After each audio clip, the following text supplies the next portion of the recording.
महाराष्ट्र के सीएम एकनाथ शिंदे और उद्धव ठाकरे के बीच में असली शिवसेना की लड़ाई जारी है, लेकिन उससे पहले इस लड़ाई का रोमांचक मोड़ देखने को मिला दशहरा रैली के मौके पर। दरअसल शिवाजी पार्क, जहां पर शिवसेना हमेशा से ही रैली करती आई है और इसकी शुरुआत 30 अक्टूबर 1966 में बाला साहब ठाकरे की तरफ से की गई थी और इसीलिए शिवाजी पार्क में एक बार फिर से दोनों ही गुट, चाहे एकनाथ शिंदे गुट की बात यहां पर करें या फिर उद्धव ठाकरे, दोनों ये चाहते थे कि शिवाजी पार्क में दशहरा रैली पर मौका उन्हें मिले। लेकिन यह मामला कोर्ट पहुंचता है और जीत यहां पर मिलती है सबसे पहले उद्धव ठाकरे को। लेकिन दशहरा रैली इसके बावजूद भी बेहद खास रही। दरअसल दशहरे के मौके पर महाराष्ट्र में और खासतौर पर मुंबई के अंदर दो रैलियां दोनों गुटों की तरफ से आयोजित की गई और दोनों ही रैलियों के अंदर खुद को असली शिवसेना बताने की कोशिश की गई। सबसे पहले अगर हम बात करें उद्धव गुट की, शिवाजी पार्क के अंदर रैली यहां पर उद्धव ठाकरे करते हैं और यह दावा करते हैं कि असली शिवसेना हम हैं और वहां पर बड़े बड़े पोस्टर्स में यह लिखा हुआ भी नजर आया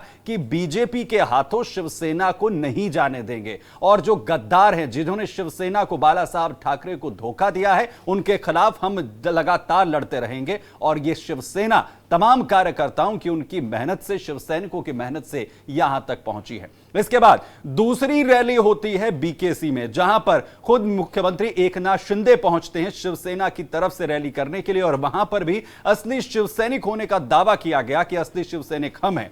यहां पर एकनाथ शिंदे ये कहते हैं कि उन्होंने हरिवंश राय बच्चन की जो एक कविता है, जो कोट है, वो उन्होंने किया, जिसमें उन्होंने कहा कि मेरे बेटे मेरे उत्तराधिकारी नहीं होंगे, बल्कि मेरे उत्तराधिकारी ही मेरे बेटे होंगे। यह संबोधन सीधे तौर पर एक बड़ी चोट था उद्धव ठाकरे पर एकनाथ शिंदे की तरफ से। उन्होंने कहा कि उद्धव ठाकरे ने विचारधारा जो शिवसेना की थी वो बेच दी और हम बाला साहब ठाकरे के विचारों को लेकर आगे बढ़ रहे हैं। और यह हुजूम जो इस वक्त बड़ी संख्या में सैलाब बनकर बीकेसी में पहुंचा है, यह साफ तौर पर बताता है कि तमाम जो शिवसैनिक है, तमाम जो कार्यकर्ता हैं, वो शिंदे गुट के साथ हैं।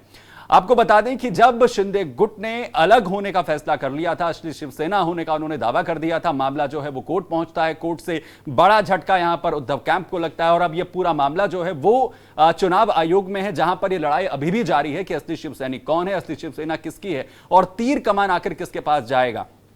इस रैली के जरिए यही मैसेज देने की कोशिश जो है वो दोनों गुटों की तरफ से की गई। हालांकि शिंदे की तरफ से साफ तौर पर कहा गया कि जरूर शिवाजी पार्क के अंदर रैली करने की इजाजत कोर्ट की तरफ से उद्धव ठाकरे को मिल गई है, लेकिन एक बड़ा झटका उन्हें आने वाले दिनों में मिलने वाला है। यानी कि वो साफ तौर पर इशारा करते हुए नजर आए कि असली शिवसैनिक होने का दावा, असली शिवसेना होने का दावा वो जो कर रहे हैं, उस पर मोहर कोर्ट की तरफ से यहां पर लगने वाली है और ये एक बड़ी चोट जो है वो उद्धव ठाकरे कैंप के लिए होगी। जो हमारे सूत्र जानकारी दे रहे हैं, पुलिस सूत्रों का कहना है, क्योंकि एक बड़ी जिम्मेदारी पुलिस के कंधों पर थी इन दोनों रैलियों का आयोजन करने को लेकर, क्योंकि दोनों ही रैलियों के अंदर बड़े हुजूम का दावा किया जा रहा था। इसमें एकनाथ शिंदे आगे बढ़ते हुए नजर आ रहे हैं, क्योंकि दावा यह है कि उद्धव ठाकरे की रैली में जहां तकरीबन 1 लाख लोग पहुंचे थे, तो वहीं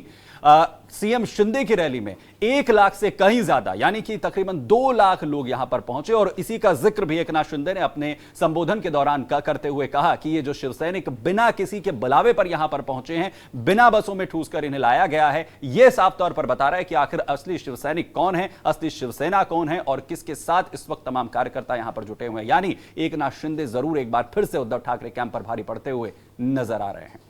तो यह थी एक छोटी सी जानकारी किस तरीके से महाराष्ट्र की सियासत जो है एक के बाद एक पलटे खा रही है। इन तमाम अपडेट्स के लिए आप बने रहिए रिपब्लिक भारत के डिजिटल प्लेटफॉर्म के साथ। नमस्कार।